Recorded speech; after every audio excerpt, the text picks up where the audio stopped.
আল্লাহ সুবহানাহু ওয়া তাআলা তিনি মহাগ্রন্থ আল কোরআনে 3 ধরনের সালাত আদায়কারীর কথা বলেছেন। এই 3 ধরনের সালাত আদায়কারীর মধ্যে 2 ধরনের সালাত আদায়কারীকে আল্লাহ সুবহানাহু ওয়া তাআলা তিনি জাহান্নামের ভিতরে প্রবিষ্ট করাবেন, আর 1 ধরনের সালাত আদায়কারীকে আল্লাহ সুবহানাহু ওয়া তাআলা তিনি জান্নাতের ভিতরে দিবেন এবং জান্নাতের সর্বোত্তম মাকাম তথা জান্নাতুল ফিরদাউস আল্লাহ রাব্বুল আলামিন তাকে প্রদান করবেন। সম্মানিত উপস্থিতি, উক্ত বেশে আল্লাহ সুবহানাহু ওয়া তাআলা তিনি বলেন, যারা 1 নম্বর সালাত আদায়কারী তাদের সম্পর্কে আল্লাহ সুবহানাহু ওয়া তাআলা তিনি বলেন, ক্বাদ আফলাহাল মুমিনুন আল্লাযীনা হুম ফী সালাতিহিম খাশিউন। আল্লাহ সুবহানাহু ওয়া তাআলা তিনি সূরা মুমিনুনের 1ম এবং 2 নম্বর আয়াতের মধ্যে বলেন যে নিশ্চয়ই ওই সকল সালাত আদায়কারীরা সফল কাম হয়ে গেছে যারা তাদের সালাত সম্পর্কে মনোযোগী। এই সালাত সম্পর্কে মনোযোগী সালাত আদায়কারীদেরকে আল্লাহ সুবহানাহু ওয়া তাআলা তিনি জান্নাতুল ফিরদাউসের বাসিন্দা বানাবেন। কিন্তু যারা তাদের সালাত সম্পর্কে উদাসীন, উক্ত বেশে আল্লাহ সুবহানাহু ওয়া তাআলা তিনি সূরা মাউনের 4 নম্বর আয়াতের মধ্যে বললেন, ফাওয়াইলুল লিল মুসাল্লিন আল্লাযীনা হুম আন সালাতিহিম সাহুন।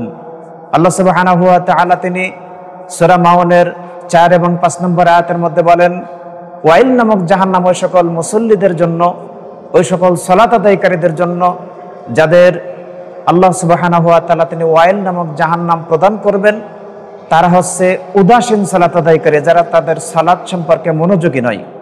উক্ত বিষয়ে বিশ্বনবী মুহাম্মদ সাল্লাল্লাহু আলাইহি ওয়াসাল্লাম তিনি বলেন, যারা উদাসীন সালাত আদায়কারী তাদের সম্পর্কে আল্লাহ রাসূল সাল্লাল্লাহু আলাইহি ওয়াসাল্লাম তিনি বলছেন যে আল্লাযীনা ইউখিরুনা সালাতা আন ওয়াক্তিহা, যারা তাদের সালাতকে দেরিতে আদায় করে, যারা তাদের সালাতকে সুন্দর সুচারুরূপে আদায় করে না, রুকু সিজদা কিয়াম কুউদগুলো সুন্দরভাবে আদায় করে না, তাদেরকে আল্লাহ সুবহানাহু ওয়া তাআলা তিনি ওয়াইল নামক জাহান্নামের ভিতরে প্রবিষ্ট করাবেন।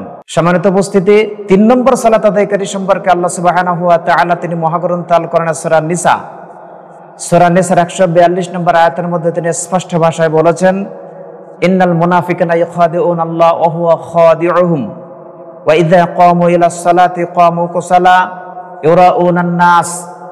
আল্লাহ সুবহানাহু ওয়া তাআলা তিনি বলেন, নিশ্চয় মুনাফিকরা আল্লাহ সুবহানাহু ওয়া তাআলার সঙ্গে ধোঁকা দিতে চায়, বরং আল্লাহ রাব্বুল আলামিন তাদেরকে ধোঁকায় ফেলে দেন। যারা তাদের সালাত আদায় করার সময় কুসালা অবস্থায়, অমনোযোগী অবস্থায় থাকে, আল্লাহ রাব্বুল আলামিন তাদেরকে জাহান্নামের সর্বনিম্নে ফেলে দিবেন, জাহান্নামের সর্বনিম্নে স্থান দিবেন। অতএব আমরা যারা সালাত আদায় করি, ওয়াক্ত অনুযায়ী সালাত আদায় করি না, সুন্দর সুচারুরূপে রুকু সিজদা কিয়াম কুউদগুলো করি না, আল্লাহ রাব্বুল আলামিন তাদেরকে সাবধান করে দিয়ে বলছেন যে তোমরা তোমাদের সালাত সম্পর্কে মনোযোগী হও, সালাত সম্পর্কে উদাসীন হইও না, সালাত সম্পর্কে তোমরা কুসালা হইও না, অলসভাবে তোমরা সালাত আদায় করো না। এই অলসভাবে সালাত আদায়কারীদের সম্পর্কে আল্লাহ সুবহানাহু ওয়া তাআলা তিনি সূরা নিসার ভিতরে স্পষ্ট ভাষায় বলেছেন, যারা মুনাফিক সালাত আদায়কারী, ইন্নাল মুনাফিকিনা ফি দারকিল আসফালি মিনান নার। আল্লাহ সুবহানাহু ওয়া তাআলা তিনি মুনাফিকদের জাহান্নামের সর্বনিম্নে তিনি নিক্ষেপ করবেন। অতএব আমরা যারা সালাত আদায় করছি, সালাত আদায় করেও যদি জাহান্নামী হয়ে যায়, তাহলে আমাদের এই সালাত আদায় করে কোনো লাভ নেই। ওই জন্য আল্লাহ সুবহানাহু ওয়া তাআলা তিনি আমাদের যে ইবাদতের রাসুল ইবাদা অর্থাৎ সালাতকে ইবাদতের মূল বা মগজ হিসেবে ঘোষণা করেছেন। ওই জন্য আমাদের সালাতকে সুন্দর সুচারুরূপে আদায় করার জন্য আমাদের সকলকে সচেষ্ট হতে হবে। এই সালাত আদায় করার মধ্য দিয়ে পরকালীন জীবনে আল্লাহ রাব্বুল আলামিন তিনি আমাদের জন্য সফলতা দান করেন, পরকালীন জীবনে তিনি আমাদেরকে যেন জান্নাতুল ফিরদাউস দান করেন, সেই চেষ্টা আমাদের সকলকে করতে হবে। আল্লাহ সুবহানাহু ওয়া তাআলা তিনি আমাদের সেই তৌফিক দান করুক। আল্লাহুম্মা আমিন।